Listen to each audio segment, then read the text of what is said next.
कुछ दिन पहले की बात है। मैं एक प्रेम कहानी लव स्टोरी इन हिंदी पढ़ रहा था कि मुझे एक ऐसा प्रेम कहानी मिला जो प्रेम कहानी बिल्कुल मेरी प्रेम कहानी जैसी थी। ये प्रेम कहानी उस समय की है जब मैं कॉलेज में पढ़ रहा था। मैंने पढ़ने में काफ़ी अच्छा था। मुझसे मेरे हर टीचर खुश रहा करते थे। एक बार मेरे कॉलेज में एक नई लड़की आई। वह मुझसे एक क्लास छोटी थी पर पढ़ने में मुझसे एक क्लास बड़ी।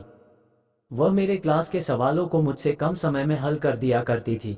मुझे मेरे दोस्तों से और मेरे टीचर से अब बस उस लड़की की तारीफ सुनने को मिलता था। मुझे उसकी तारीफ पर बहुत ज़्यादा गुस्सा आता था। एक दिन मेरा सामना उस लड़की से हो ही गया। मैंने कहा, क्या तुम पढ़ने में मुझसे ज़्यादा चालाक हो? मैं तुम्हारी तारीफ सुन सुनकर थक गया हूँ। अगर तुम्हें लगता है कि तुम मुझसे पढ़ाई में तेज हो, तो फिर मुकाबला हो जाए। उसके साथ कुछ लड़की ने इस बात को सुन लिया। उन्होंने टीचरों से बता दिया। अगले दिन टीचर ने हमें मुकाबला करने के लिए आमने सामने कर दिया। मैं वैसे भी उस लड़की से बहुत ज़्यादा गुस्सा करता था।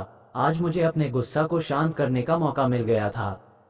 मैं एक पर एक सवाल उस लड़की से पूछता जा रहा था। मैं उसे एक सवाल का जवाब भी देने का समय नहीं देता था कि दूसरा सवाल पूछ देता था। कुछ देर सवाल पूछने के बाद मेरे सवाल खत्म हो चले थे। फिर मैंने कुछ देर रुक रुक कर सवाल करता था। अब मुझे लग रहा था कि उसे तो हर एक सवाल का जवाब मालूम है पर वह किसी सवाल का जवाब नहीं दे रही थी। मैंने बिल्कुल शांत हो गया। मेरे टीचर ने उस लड़की से कहा, अब तुम सवाल इससे पूछो। पहले तो लड़की मेरे से सवाल नहीं करना चाहती थी पर फिर टीचर के दबाव के कारण मुझसे सवाल करने लगी। वह काफी आसान सवालों को पूछ रही थी, जिसका जवाब देना मेरे लिए काफी आसान था। कुछ ही सवाल को पूछने के बाद वह बिल्कुल शांत हो गई। फिर टीचर ने हम दोनों से सवाल पूछना शुरू किया। जो सवाल आसान होता या फिर मुझे आता था उसका जवाब वह लड़की नहीं देती थी। पर जो सवाल कठिन होता और जिसे जवाब मुझे नहीं आता था उसका जवाब वह खुद देती थी। इसके साथ ही वही मेरी मदद भी किया करती थी।